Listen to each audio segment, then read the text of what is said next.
Hi, everyone, and welcome to Quest to Career, a video series where we uncover the untold stories behind the careers we admire.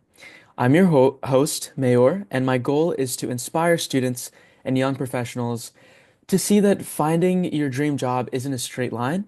It's a winding journey of self-discovery, growth, and sometimes unexpected detours. Today, I'm thrilled to welcome Julia Ross, a dear friend, the Associate Director of Enrollment Technology at Quinnipiac University. As a champion in the field of higher education, she has positively impacted countless students. Her LinkedIn, which I find very humble of her, in addition to all of the roles that she has three phrases: connector, collaborator, and creative problem solver. And she has experience working in higher education, college access, and she is somebody that I am really, really inspired by. And what's the story behind her success, right? What did she dream of becoming when she was 5, when she was 18, and what are her dreams now? These are the questions that we'll uncover in this episode. So let's dive into this week's episode of Quest to Career. Julia, thank you so much for being here, for joining me today. And yeah, thank you for being on this podcast. Thank you so much for having me, Maya. I'm very excited to be here. Could we start off just hearing a little bit about who you are and I guess how you would define yourself professionally? Yeah, absolutely. So, like you said, my name is Julia Ross. My current title is Associate Director of Enrollment Technology at Quinnipiac University, which is a small, medium-sized private school located outside of New Haven, Connecticut. I myself am actually based in the Philadelphia area. So, for those that may not know, that's how Mayor and I got to be connected, as I was in the admissions world prior to this as a regional recruiter. So I recruited students throughout all of Eastern Pennsylvania, South Jersey, and the whole state of Delaware. Really my whole career has been in higher education. Um, if you were to ask me, and I know we'll get into a little bit about kind of what we thought our careers would be, I don't think I would have told you that higher education would have been my route. But I feel that it does complement my strengths really well. I feel like I'm able to make an impact, and help students, which are really, the big things for me in my career that I look for, towards is to really, you know, do what I can for the people that need support. Great, awesome. Um, yeah, I love the connection that we made. You used to work at Temple, and I think we met at a college fair, and you were so Mhm. welcoming to me. And yeah, I'm I want to start off with asking, like, going really deep back into your childhood, and you're growing up, you're maybe 5 years old, right? And your parents asked you what you wanted to be when you grew up. What would you have said? What did you say?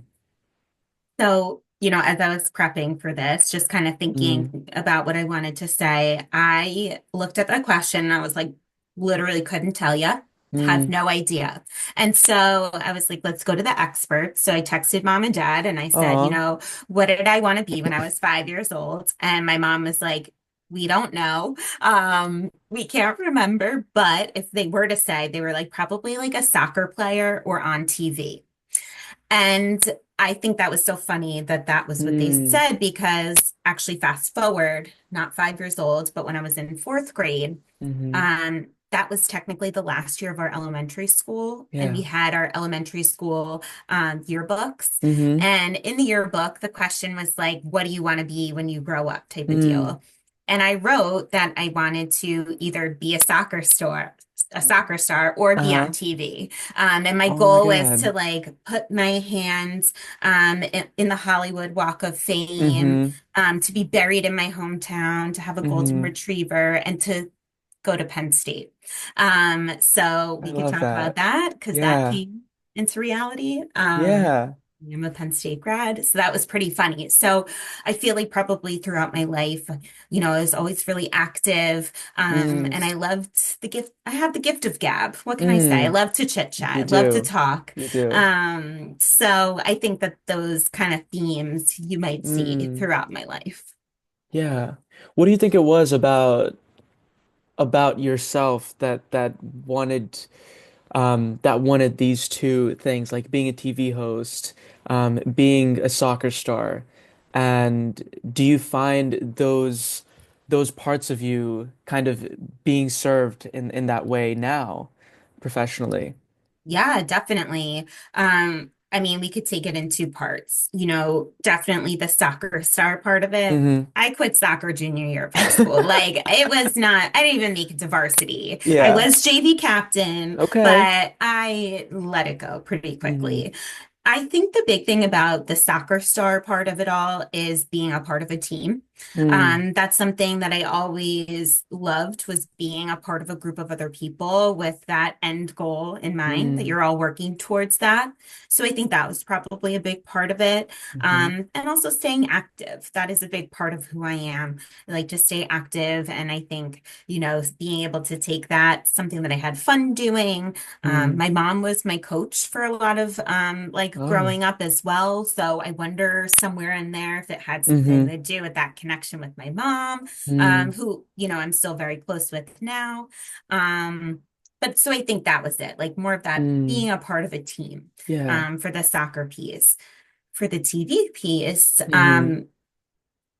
I mean, so much of what I do in presenting to high schools, to Mm, counselors, to parents is, performing, right? It is putting my best foot out there, coming in, practicing, what I want to hmm. say, know it, feeling confident with what I'm going to say, Hmm. and delivering a message to an audience. So I think I do see those kind of like themes kind of trickle Yeah. into what I do now for sure. Yeah. I think that's really cool to see that, I know you have a lot of leadership experience. And so you've taken that team aspect and you've built your own team and you've Mhm. got certifications in how to be a better leader. And at the same time, so you have that team aspect of it, and then you're also, I see you in college fairs, and you are knocking it out of the park. Like everyone is so engaged in what you're saying, and you are that TV performer, that TV star, in a different context. And the reason I ask these is just thinking about all of the students nowadays that don't really know what they want to do and feel so aimless. I think it's really important to connect with like what you wanted to do when you were a kid Mhm. and why you wanted to do those things. And maybe that can give you some insight into the things that make you feel fulfilled in your work. So yeah, Yeah, yeah. definitely. And I think, that extends beyond future career goals, right? Like I Mm, will say recently in life, I'm in my 30s. I know I mm, look young, but I'm in my 30s. And something, over the last couple of years that I started to get into again is reading. And mm, growing up, I was such an avid reader. Like my mm, parents brought us to the library weekly, if not daily during the summer. So like going back to that as a hobby has given me so much joy.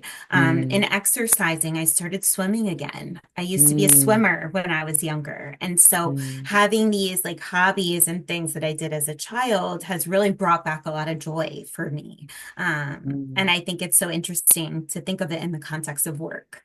And what did you want to be when you grow up? Because I think, you know, I taught first year students at Yeah. Drexel University who were undecided in their major. Mm, And, these students either genuinely did not know what they wanted to do, mm-hmm, they didn't get into their first choice major, mm-hmm, or they were, debating between one major or the other, probably going to declare their major as soon as they started taking the classes to figure it out. And I wanted to share more about the importance of sustainable mm, skills. mm-hmm. Some people call them soft skills, Yeah. right?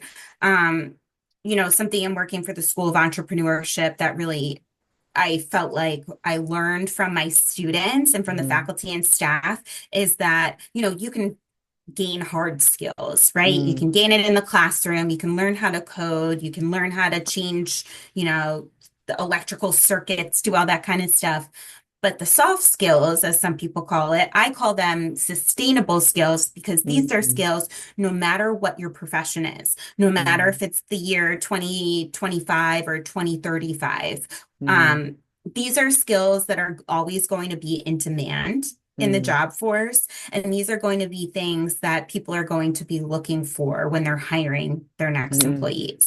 And so what we're seeing, NACE is a really reputable, they collect data on, mm, recent college graduates and looking at, job placement and things like that. And they consistently are showing that employers are saying that students graduating now are really lacking those quote mm, soft skills, right? They're coming out mm, with a computer science degree or they're coming out with a finance degree and they could do those things just fine, but they don't know how to be resilient. They don't mm, know how to take constructive criticism or feedback. They don't know how to, just learn from failure in a lot mm, of ways that are sometimes inherent, but they can also be things that you can learn in any major, in any program, if you're putting in the work for yourself. mm, Um, so I just always thought that was really interesting because it was something that we could talk about with people who had all different major interests, whether they wanted to do game mm, design or if they wanted to do biomedical engineering. Really having them focus on growing those sustainable skills mm. is what's going to make them marketable in any industry during any time. So I think Yeah. that's really important. And Yeah, I yeah. love that you call it sustainable skills instead of soft skills because Mhm. I feel like there's such a connotation to soft skills. It's like yeah, like everyone basically has those, but sustainable skills and you make a really good point of saying that that is sort of lacking nowadays. And I think it can also just provide a lot of confidence to people Mhm. that are searching and that are uncertain, if they're certain of the fact that they have these skills, that they can show up to an interview and do really well in that interview, they are more likely to find what it is they want to interview for, Yeah. you know? Yeah. And also be okay if that interview doesn't go well. That to have that ability to pick yourself up and keep on moving forward and not Mm, take it as, a personal, it's not because failure. you're bad. It's not, Mm, that's not it at all. It's just, think about what I did well, what I can hmm improve, and let's move forward. And I think mm, that's a bit of a struggle these days. yeah. So going back to, okay, so you wanted to be a soccer star and a TV host. And then you're in high school, right? And Hmm. your dream was to go to Penn State. And talk me through what your mindset was like in high school. Um, did you know for sure what you wanted to do? Was it like, I just want to go to Penn State and I want to figure it out? Where were you at in high school with your goals and ambitions? Yeah. So fourth grade, me really wanted to go to Penn State. And I think Mm, that was because my older cousins went there. okay. And I really looked up to them. Yeah. Um, but then throughout high school, I think Penn State kind of like fell to the wayside. Like it wasn't really Mm, on my radar going into high school, which is really interesting. Um, in high school, I started to get really involved in communications. mm, So my freshman year, I took a public speaking class, and then from there, I was kind of hooked. So after that, I took every single broadcast journalism class that my school offered. I was on the school's TV station. I was the news anchor. You mm. can look back in the archives. There's some really nice cheetah print Oh shirts and my like God, you crunchy did curly hair. it. Um, so I was on the school's TV station for the rest of high school, for the rest of the 3 years. I was the editing Mm, director. I did a lot of stuff within the wow. TV station. I was like, the copy editor. I did all of that. I also did yearbook for a couple years, and I did our school's newspaper for a couple Mm, years. So my world was communications. mm, I loved that. I loved that was just something I was really interested in, and I Yeah. felt like I was good at. Yeah. I always liked writing. Like I said, I loved reading. So, kind of the gift of gab plus all those things kind of Yes. all melded really nicely together. Yeah. So when it actually came time to start the college process at the Mm-hmm. end of junior year, Mm-hmm. um, I had initially thought that I was going to apply to all my schools as a broadcast journalism major. Mm. And so I grew up back in the day of TRL, Total Request Live, which was on MTV, Okay. which was a TV show that was on every single day where literally all they did was show music videos. And Mm. so it was in front of a live studio audience in New York City, and they had what they were called were VJs, and Mm. they would like interview people, they would have bands come do live performances. So I either wanted to be a VJ Uh-huh. on TRL because I Mm-hmm. loved music, Mm-hmm. or I wanted to be Erin Andrews on the sidelines as a reporter, looking up at the NFL players, interviewing Oh my them. God. Yeah. Okay. And so that's what I thought I was going to do. Yeah. And so when I applied to all of my colleges, I applied to programs according to the US News and World Report Mm-hmm. that had the best broadcast journalism Mm-hmm. programs. Mm-hmm. I am from New Jersey. Mm. Okay. I grew up outside of I'm 20 minutes from the Newark airport, right? So Okay. that's North Jersey, Mm. closer to Mm. New York City, 45 Mm. minutes to New York City. I applied to UC Charlotte, Mm-hmm. Bowling Green State, Mm-hmm. DePaul University in Chicago, James Madison, Indiana University in Mm-hmm. Bloomington, SUNY New Paltz, and Penn State. Mm. Mm. Looking back on this now as a seasoned admissions professional, I am appalled Yeah. at myself Yeah. and my parents for just Mm-hmm. looking at rankings to kind of decide where I was Mm-hmm. going to apply. Penn State was just a throw on because my Okay. cousins went there, and I just figured why not put it on the list. So applied to all these schools, broadcast journalism, and I thought that's what I was going to do. Then at the end of high school, I kind of went through a bit of a difficult time with my mental health. Mm. And I think in being, in treatment for it, Mm. it really gave me a different perspective Mm. on what I wanted to do with the rest of my life. Mm. And TMI, but I was in a group program Mm. where it was myself and a lot of other teenagers who were dealing with other mental health problems. Mm. And in those group sessions, I felt like not that I was the voice of reason, but that I could Mm. really connect with people in a way that I could see that they valued me being a part of the group, Mm. that they felt safe around me, telling me things, and that I Mm. could get across that things that maybe some of the therapists couldn't. And I Yeah. just felt really comfortable in that space. And I decided at my orientation at Penn State, after the fact that I did decide, I completely changed my major to the School of Mm. Education.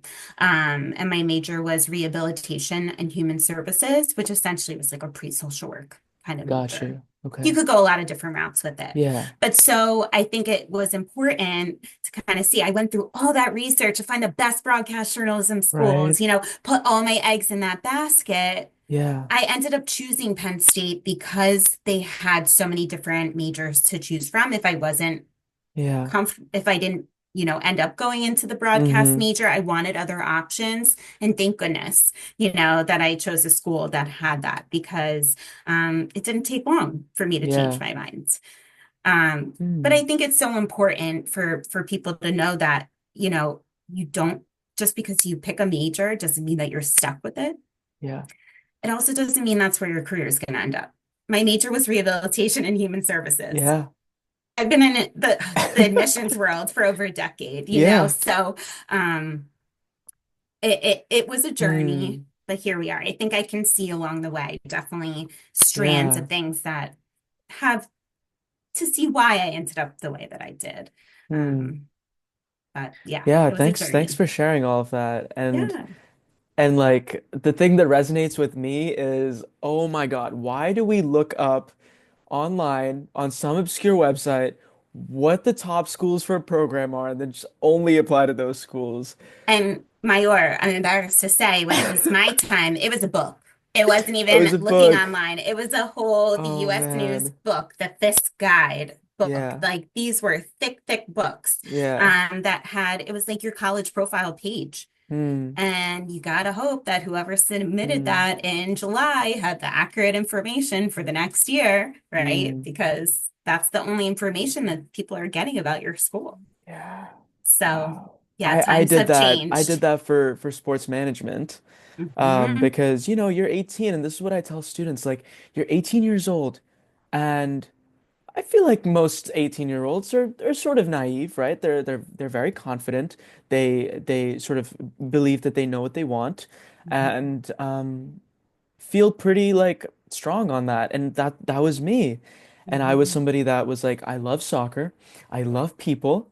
So I'm gonna be the most amazing like sports agent out there. And I'm gonna do sports management. I'm gonna make so much money. And this is what I'm called to do. It all makes sense in my head.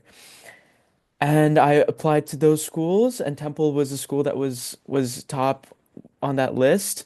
Yeah. And I'm pretty sure the website that I looked up like didn't even have a .org next to it, you know? And I was just like, Temple is where I'm gonna go. And come to Temple, 3 weeks into the program, I'm like, Dad, I don't like this. I'm calling my parents all the way in India, and I'm like crying I'm pretty sure. I was like, why am I doing this? Why did you guys let me do this? And I ended up changing to psychology and philosophy and finding what I liked. But yeah, I just resonated with that aspect of your story a lot. Yeah. And the average is that 80% of students change their major at least twice. So I think that more people need to talk about that Hmm. because I think it's okay that you change your It's major. okay. And people need to Yeah. know it's okay. You need to be smart about it, Hmm. right? If you come in as a business major and you want to switch to nursing, Hmm. just know that's never going to happen, Hmm. depending on the Hmm. school you're in, right? Hmm. Know, what the limits are, but don't be afraid to ask if you don't feel like Hmm. you're in the place that you're meant to be. Hmm.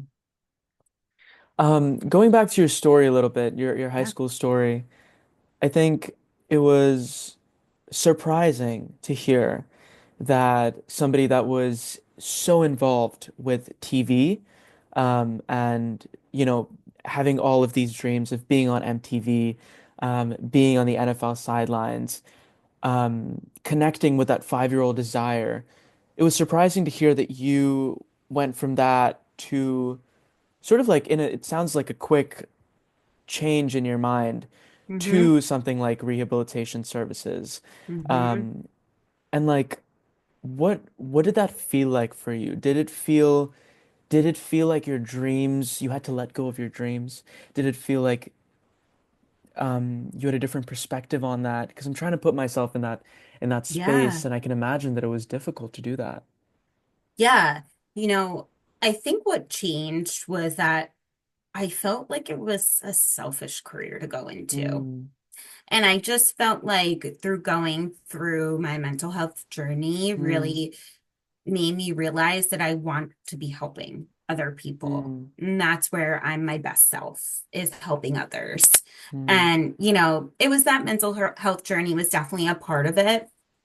Another kind of piece that helped kind of switch in my head was I was a lifeguard throughout all mm, of like growing up, the easiest summer job. But also I worked at the Y throughout the year. I taught swim mm, lessons, mm, but there was one night that I would work at the Y in the evenings, and it was when the county, Union County, would bring in adults with mm, disabilities. mm, And there was this one gentleman, I will literally never forget him, named mm, Joe. mm, And he would talk to me for the entire hour that he was there. And he was on the autism spectrum. And he would just tell me about his love of Spider-Man. And every day we talked, oh, every time I would see him, we would talk about Spider-Man. I would ask him questions. He would get so excited. And yeah. I was like, I could really see myself working with people with disabilities. Like, Mm, I feel like, because my one coworker would be like, you're so patient. Like, mm, how do you just like continue to have the same conversation over and over again, week after week? And I was like, because this is does this 1 day a week. Well, this, Yeah. if I can like give him a nice Yeah. conversation and give him attention for an hour of his day throughout the Mm-hmm. whole week, that makes me feel really good. And I'm It's sure it makes him service. feel really good. Yeah. Yeah.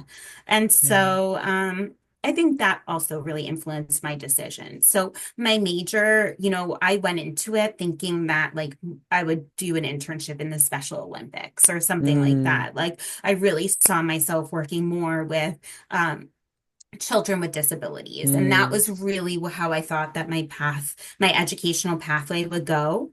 And so the summer after my freshman year, at Penn State, I Mm. had a full-time internship up in State College. Mm-hmm. And I worked for Easter Seals of Central Pennsylvania.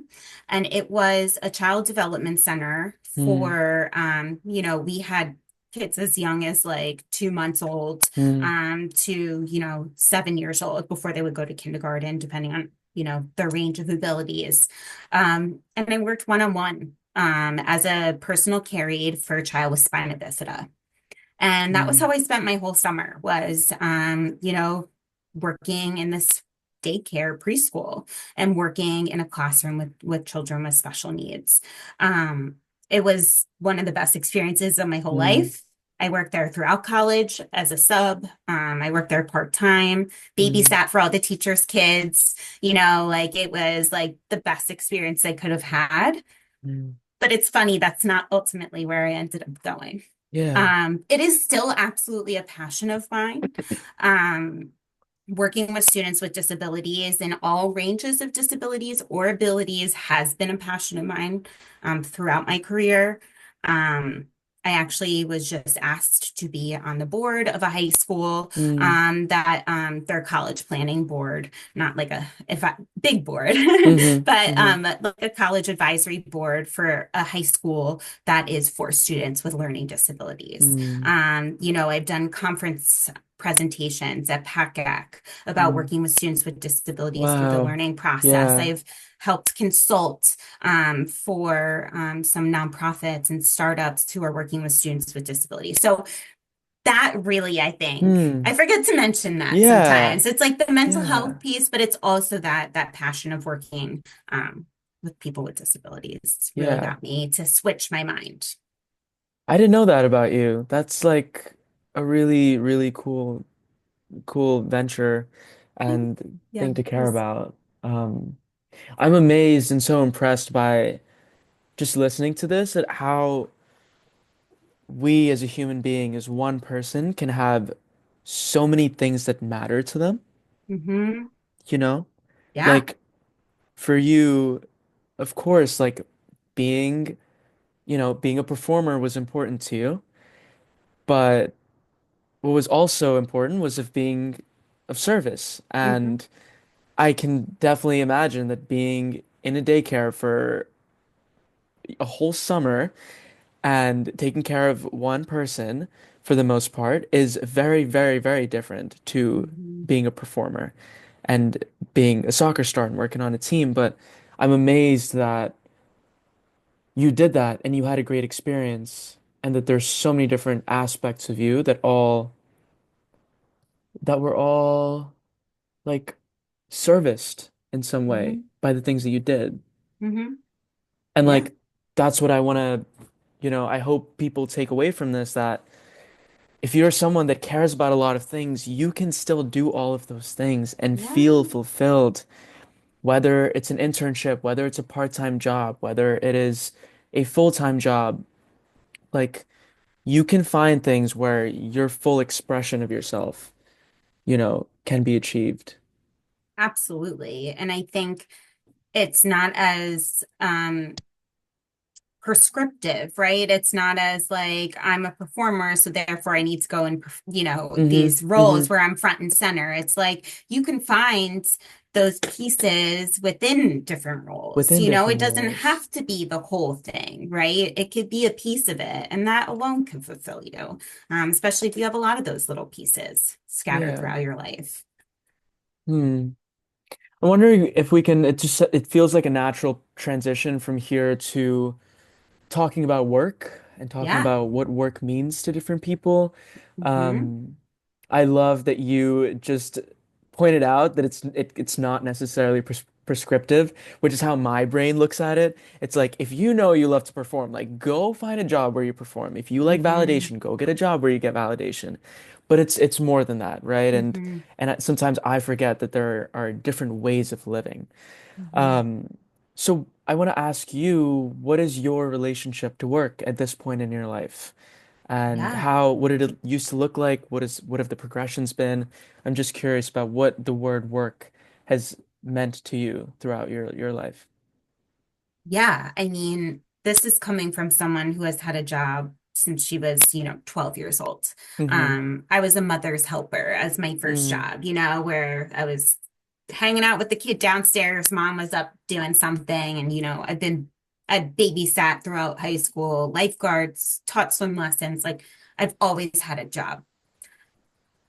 And I think before it was a means to an end, right? Like as a teen, those jobs, I was like, I'm doing these things so I can get money, so I can mm, go to the mall with my friends, mm, right? Or I can get money to be able to like go to Burger King after mm. soccer practice, or, like it was very much, um, that's what it was about, right? Yeah, it was That's about the what money. work, yeah, it was about Yeah, the money. And I yeah. think so many teens now would agree with that. I just watched a TikTok earlier that was saying it was a high school freshman English Mm, teacher. mm, And he said he's been teaching for the last 9 years. And the mm, number one thing that he noticed is when someone comes into the classroom to have the talk, like the counselor's like, what do you want to be when you grow up? Or like, what do you see for mm, yourself? The number one thing that he's seeing his students are saying is they want to be millionaires. mm, And that is, I think, a true mm, testament to where we are these mm. days.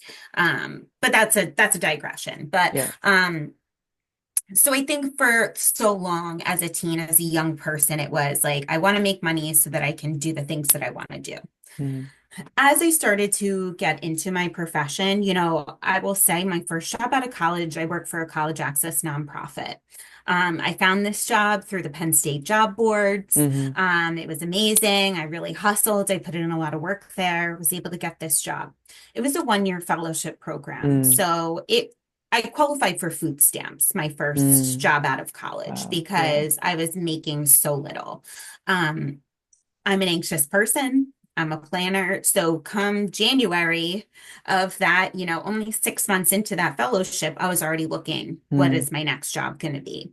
And so luckily I got hired at Drexel and that kind of started my higher ed kind of career. Um, I think in the beginning, so much of my career post that nonprofit, I think the nonprofit it was the second year in existence. mm, I worked in a Philly public school. I worked with freshmen and I worked with senior. mm, A couple students in between there, but it was a blur. It was chaos. mm, It was my mm-hmm. first year living in Philly, graduating from college. Making barely anything. I had to Yeah. get a second job. I did get a second Yeah. job. So that was just like, I don't think I really thought about work at that point. And Okay. it was more of like, what am I going to be able to get another job? But then once I was in my career, I think my big focus, what work meant to me was just how am I going to get to the next step? Mm. And like what do I need to put in that's going to get me there? And I And think for a long why did you want to go to the next step? Like what motivated you to be ambitious?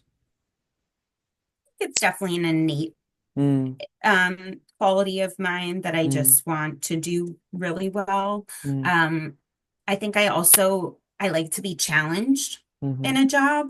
That's an important quality for me that I find in my work is that I do feel challenged. And I felt like in my first few roles in higher education, I wasn't getting that. And mm, so I was looking to get more responsibilities. And, if you look on my resume, it's like every year I had new projects, started new mm, things. Um, and I think the goal was to climb, right? And to build my network and mm, to really just own being a admissions person, and yeah. just really become someone that others can go to in the field and like look to. if they want to get involved. And so I think that for so long, like we were talking about the work to live, live to work. Mm, I think, now after about 2.5 years of working, as a road runner, was on the mm, road, 12 to 14 hour days, 5 days a week. Luckily I could come home and sleep in my bed at night, mm, but I just found that the hustle was not what I wanted for myself in my mm. career anymore. Yeah. And I realized that my physical body, my mental, my emotional, Mm, it's not worth sacrificing those things mm, for work. And so I kind of had like my moment mm, last spring where I just, I sat down with my supervisor and I just said, I physically can't do this job mm, anymore. I have back problems. I'm an old lady. mm, And I'm like, I physically can't do this job anymore. I love it here. I'm having a really great experience being a part of this team, and I would like to continue to work, mm, at Quinnipiac, but I just physically mm, can't do it anymore. And I felt like that was the first time in my life where I kind mm. of like set boundaries around work. Wow. And it has been the best transition for myself Mm, because now I'm in a role where I know things, but I have to learn so many other new skill sets. mm, So I'm being challenged. I'm getting to try new things, but then I'm also able to utilize my skill sets and my, decade plus of mm, working in admissions to help set practices and mm, processes for people on the admissions team to make their lives easier. mm, And I think now it went so long. My goal was to help the students, to help the families, to help the counselors. And that's what drove me. And that's what, really got me up in the morning through the difficult, hustle of being in admissions. yeah. Um, but now I'm excited to kind of shift that priority to helping the people that are in admissions Mm, do their job better. And then hopefully also on the back end, make the processes easier for students and parents. So I'm less the figurehead, I'm more the mm, behind the scenes, like the Oz, yeah. pulling the marionettes to make things better for people. Well, maybe you might not be able to see it. So I've definitely shifted a lot in the last Mm, few years of kind of how I see work. But now I'm just kind of like my full-time job is to help pay my bills, mm, um, and to learn new things. I'm mm-hmm, growing new skill sets, so I really value that. But my side hustles, I feel like that's where I find the passion and the mm, purpose. So, I'll help students with writing their college essays. mm, And that has been a tremendous way to utilize my skill sets, mm. and still connect with students. Well, now, especially being on the back end side of things. What are your side hustles besides your reffing? Yeah, So reffing, your nonprofit now that you're starting. well, no. So outside of being an admissions counselor, I'm a referee on the weekends, in the mornings, and then I bartend. Um, I'm part of like the staffing company, and I love that job because that is my TV performer, getting into flow state, and it's so amazing how my life can be so busy, but also so fulfilled at the same time. Mhm. So yeah, it's the reffing, bartending, and then I'm also an academic coach. So I think very much the same way you work with students to help them write essays, I work with students one on one to help them get better at get better grades, build good habits, um, Mhm. improve executive functioning skills. I work with some students with ADHD and help them kind of organize their life. Um, so I don't know. It's just, I guess I've very much been. Oh, I also started yoga teacher training. Ooh, So I'm gonna be a yoga teacher soon, hopefully. nice. There's so many places you can teach in Philly. That's a good Yes, idea. so Really good many idea. great places. And I love the community and just love everything that has to offer. So I'm very much like getting back to work to live and live to work because I feel so fulfilled. and held in all of like the jobs that I do, I very much believe in the live to work model, right? So you're living a life in order to work and contribute to society, and because you're working so many hours of the day, like you might as well really enjoy what you do. And then there's also the work to live model where people do jobs that they don't necessarily like, that they don't feel the same way about the way that I do, but the jobs that allow them to explore their passions outside of work. So I'll never forget, I was in the Himalayas, and I was on this hiking trek, and it was like a 10-day trek, and there were people from all over the world that were in my group. And there was this one guy from Saudi Arabia, and I was like 19 years old, and I was thinking about like work and how I was gonna be this person and love my job. And I asked him what he did for work, and he was like, "Oh, I work in IT. I lead a team." I was like, "Okay, like, do you love it?" And he said, "No, no, I don't love it. I can handle it, but I don't love it." I'm like, "Oh, are you looking for another job?" Like, I'm just naive. I'm like, "What's going on? Like, let's get you a job that you like." And he's like, "No, but I love photography. I love doing things like this. I love caring for my wife. I love buying her nice things. We're gonna have a kid soon." And I love that I'm going to be able to provide for that kid. I love the PTO Mhm. that I have. And it just completely blew my mind that, you know, people could, I guess, survive jobs that they weren't completely giving their entire lives to, but Mhm. almost were being strategic about it. Yeah. And so I know you said that you kind of have been thinking about that more as where you are in your career now. And I'm curious to hear what that looks like for you, the work to live model. Yeah. I think, a lot of this comes from our millennial generation, seeing our parents kind of trudge through decades of jobs that they didn't like, Mm-hmm. right? That I know for my dad, he took the first train into Manhattan every single day. He was up at like 4:15 every Wow. morning. But he worked for a European company. Mm, So he was up at 4:15 in the morning, getting the first train out of Manhattan, but he was home mm, by 4 p.m. mm, And he got a month of vacation a year, mm, and that flexibility. So that was good, but he stayed in the job for 25 years and he was not very happy. And mm, I think that our generation really saw that as like a warning sign that you don't have to do that. And I think that's why you so frequently see millennials and younger people, younger generations switching jobs so mm. frequently because they know that they don't need to be chained to one desk for the rest of their life. Yes. And I think that more and more people are trying to do what your philosophy is kind Mm, of like find jobs that give you that, fulfill your passions and your needs and your wants.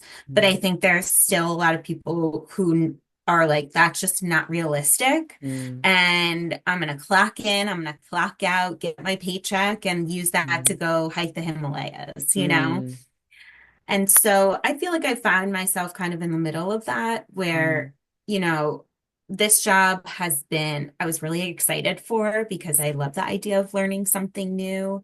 And mm, I was spending a little bit of my extra time like putting in research and trying to mm, find out solutions to problems and stuff. So I could see that, being a nice benefit. But at the same time, I'm not mm, living or dying on this hill. mm, It's a great experience and I'm happy to have this role and have, mm, this new knowledge and skill set that I'll be able to bring forward mm, into my career.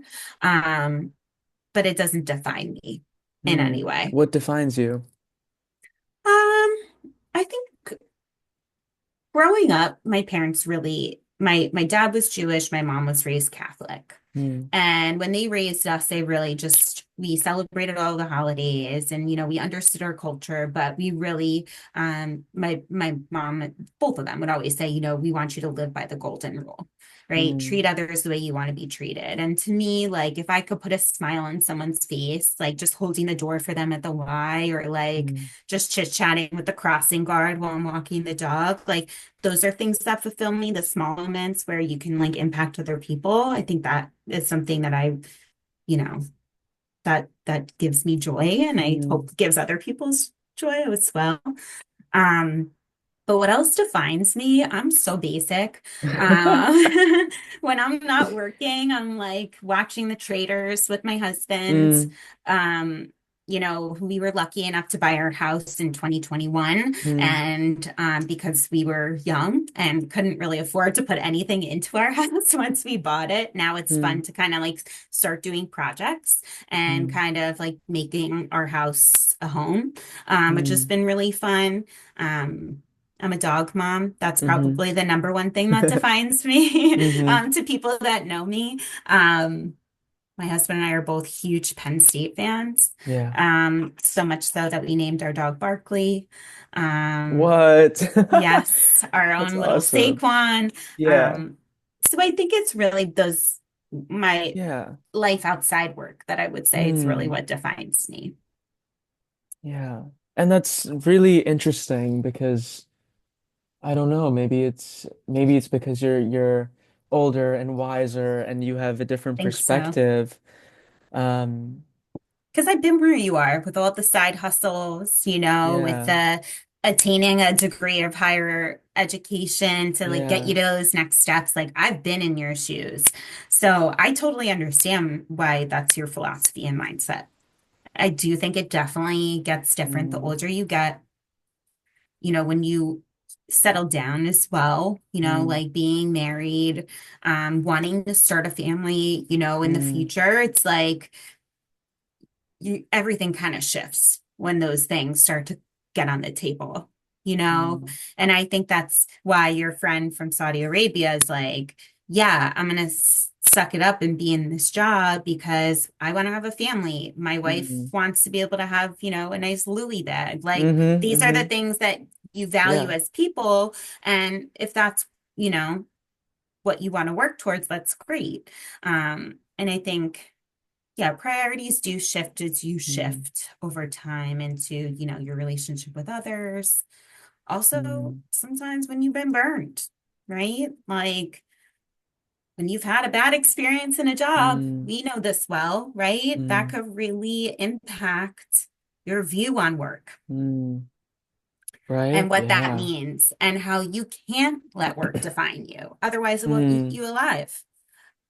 My first travel season when I worked for Quinnipiac, my eye twitched for over a month straight.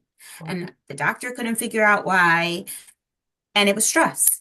mm, And it was because I had been working myself so hard. I wasn't sleeping. I was doing the mm. most. I didn't say no to anything. Um, And yeah. sometimes it manifests that way. But yeah, I think over Mm. time you learn. So maybe you'll evolve. I'm curious. We'll have to Yeah, I'm snapshot curious this and too. come back in five I years, see where you're know. at. It's it's interesting what I'm trying to pick up in the whole realm of trying to help people with their decisions on where to go to school and what to study. I'm thinking about how all of this knowledge and this insight can help them. Yeah. And one thing that stands out to me is just like, well, how does one define themselves in that moment of time? You Mhm. know? And like right now, I define myself through unmet potential. And I'm hard on myself because I'm ambitious and I want to do all these Mhm. great things. And so that's at the forefront of my being. Whereas I can imagine when and right now I'm like, I want to be great. I want to leave behind a legacy of some sort. I Mhm. want to do everything to the best of my potential. I want to make my parents, my family proud. I want to make myself proud. And but then, I'm wondering like what is that thing going to be that's going to almost like just be like this isn't you're not defined by what you do. You're defined by so many other things. Yeah. You're going to be a father. You're going to be um, you know, I don't know. I guess I'm thinking about it a lot right now, but Yeah. I think, from what I glean from what you just said is that, you can't just put your value in yourself in the work that you're doing, Mm, because that could limit you.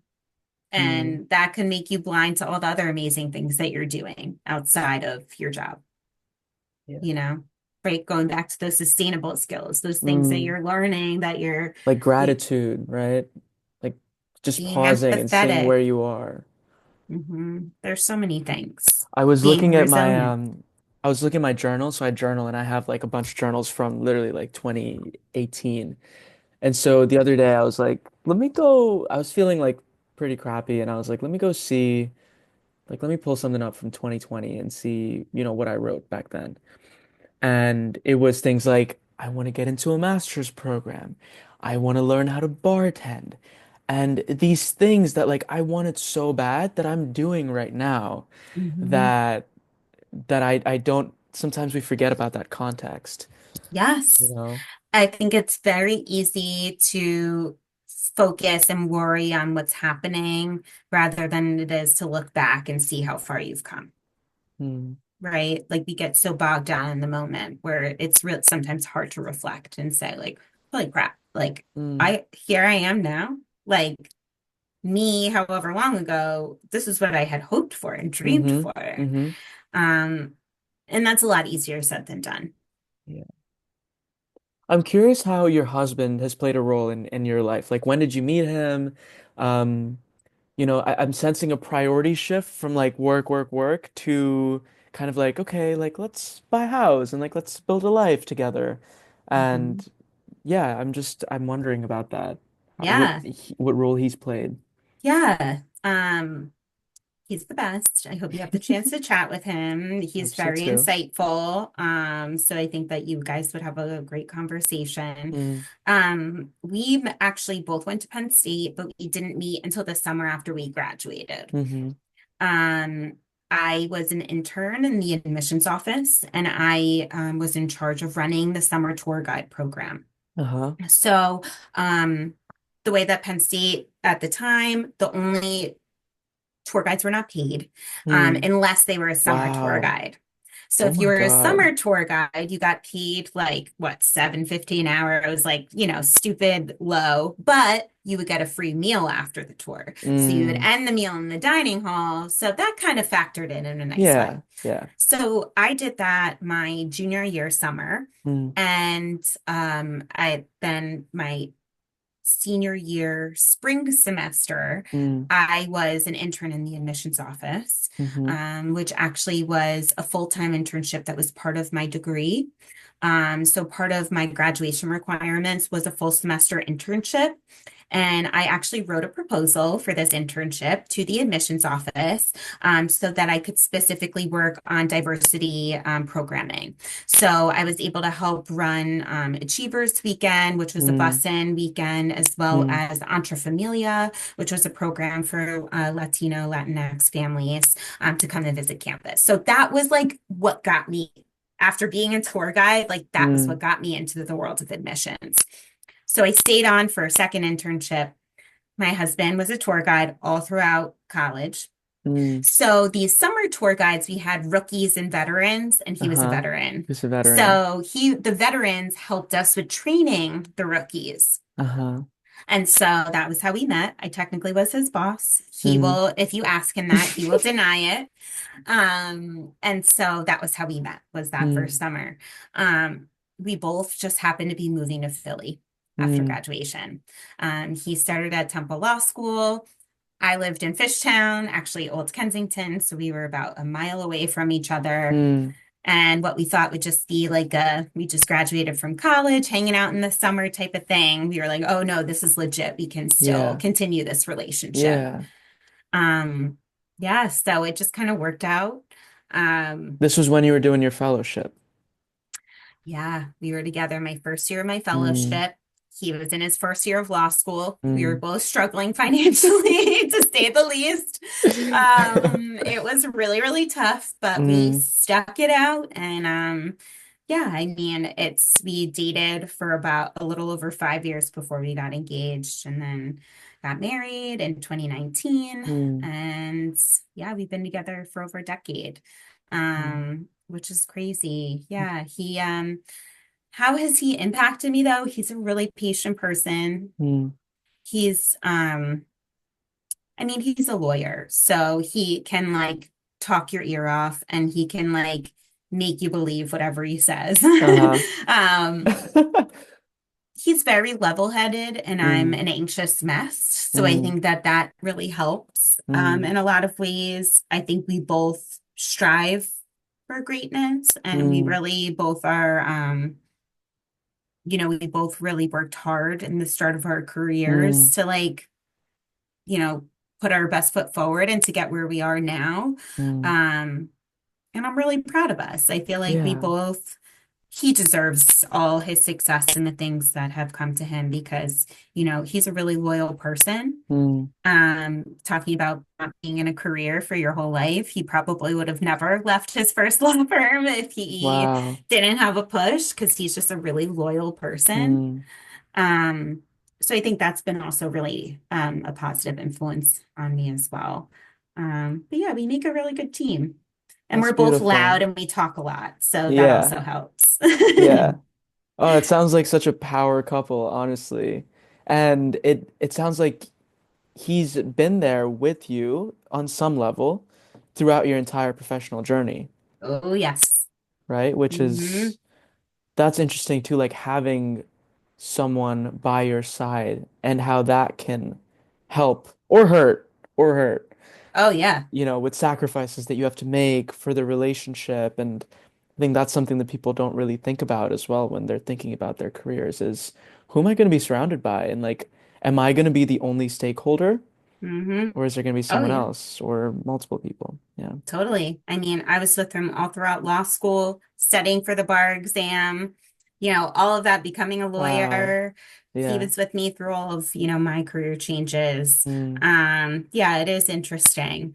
Um, it's so funny. I have on my like little bulletin board here a little note that he wrote me when mm, I started my job at Temple, mm-hmm. which is really nice. I just look at it What is sometimes, it? What makes me is it? Oh, happy. oh, okay. Is It's it? just like a nice note, but in part of it, he was like, they have no idea what a talented, intelligent, and absolute higher ed superstar they just hired. Oh my God. I know that's part of it. I won't read That's the whole so cute. thing. Okay, But yeah. okay. Yeah. He's a good egg. There was something else that I wanted to say Mm, about about the relationship, why it's important um to surround yourself with people that mm, bring you up. I think I've been in a lot of friendships where I mm, felt like I really had to give everything to make that person happy. And that mm, drained a lot of my happiness.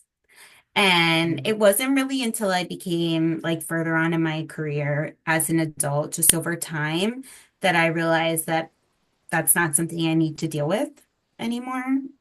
And I think as you get older, mm, seeing how your life plays out in your career, in your personal life, like you don't need to hold on to things that don't serve you. mm. And then you also need to celebrate those that do. And so, yeah, I'm very grateful to have, I feel like my husband has definitely served me in the best way. We definitely really bring each other up. Also, having the Penn State connection helps too, Yeah. because we don't have to Yeah. fight over football because it would happen. I believe it. I believe it. Okay, I guess, yeah, we can do like maybe a quick, I have some like quick lightning questions to ask you. Yeah. Um, what is one book that you find yourself gifting to other people most often? Oh, book. Yeah, book. Okay. So, oh God, that's a great question. It depends. Okay. So I will tell you my most recent recommendation that I Okay. just gave to friends. So if you are a fan of reality television Mm-hmm. and you like really phenomenal investigative journalism, Mm-hmm. Emily Nussbaum just wrote a book called Cue the Sun, and it Mm-hmm. is a history of reality television. And she's a phenomenal journalist and writer. So I just love reading stories about different cultures and kind of understanding. The book I'm reading right now is called Darius the Great, Mm-hmm. Deserves Better. And Mm, it's about a young Persian boy. He's like half Persian growing up in the mm, US. It's the second in a series. So that's something I love. Very cool. I love that. Yeah, you're like, I love when books can transport you to other places. That's the Yep, most powerful thing ever. I absolutely. was on vacation in India and I read so much, and I forgot how amazing it was to read because Yes.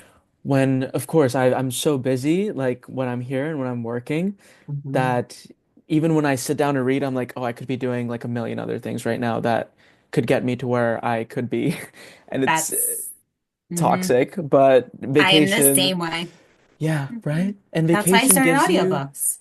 that is I haven't tried audiobooks yet, which is Get your free library Philly card and get Libby. mm, I've never paid those 105 books, didn't pay for a single one, all through the mm, library. okay, I'll do Yeah, that. highly recommend. Yeah.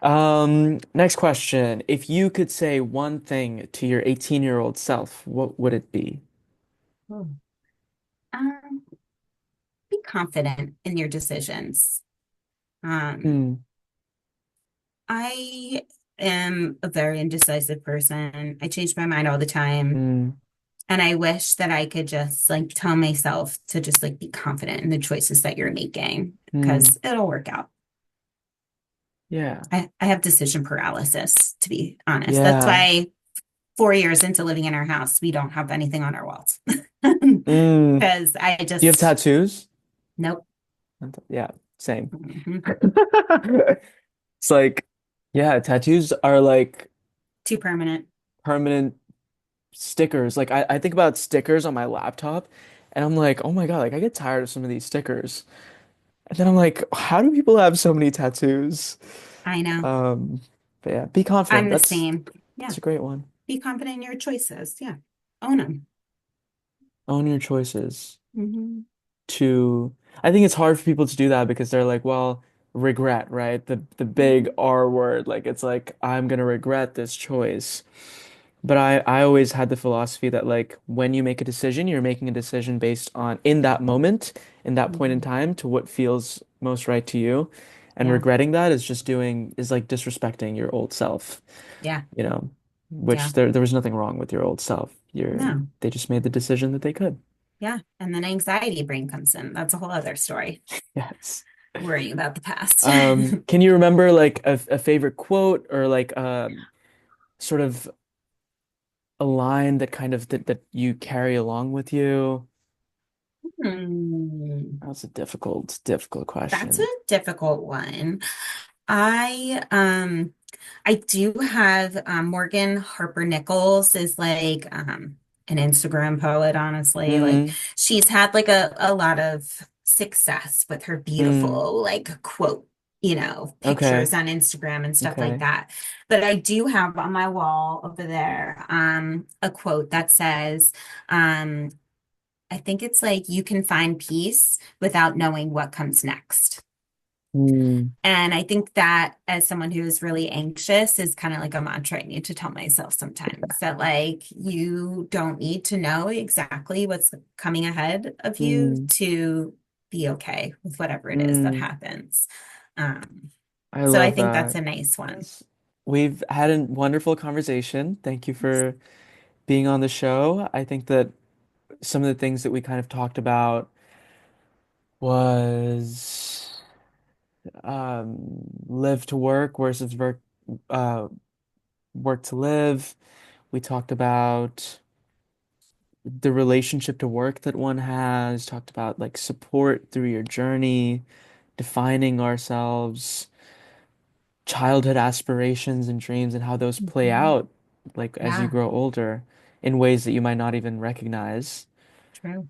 Um, yeah, I don't know. What was it like being just having this conversation today? Yeah, it's always like people love to talk about themselves. I am Mm, not, I it's always I never talk about myself like this, mm, so it's interesting to think of it in a be reflective on it on kind of like mm, how I got to where I am. Um no, this was great. I mean, you're easy to talk to, so that helps. mm, Um but yeah, I think it's such an important thing as well, especially working with so many high school students. I really do see that worry, that panic if they don't mm, know what they want to do. And I just want to, you know, give people that Yeah. sense that it's okay. Like Mm, even when you graduate college, you still might not have any clue what you want to do.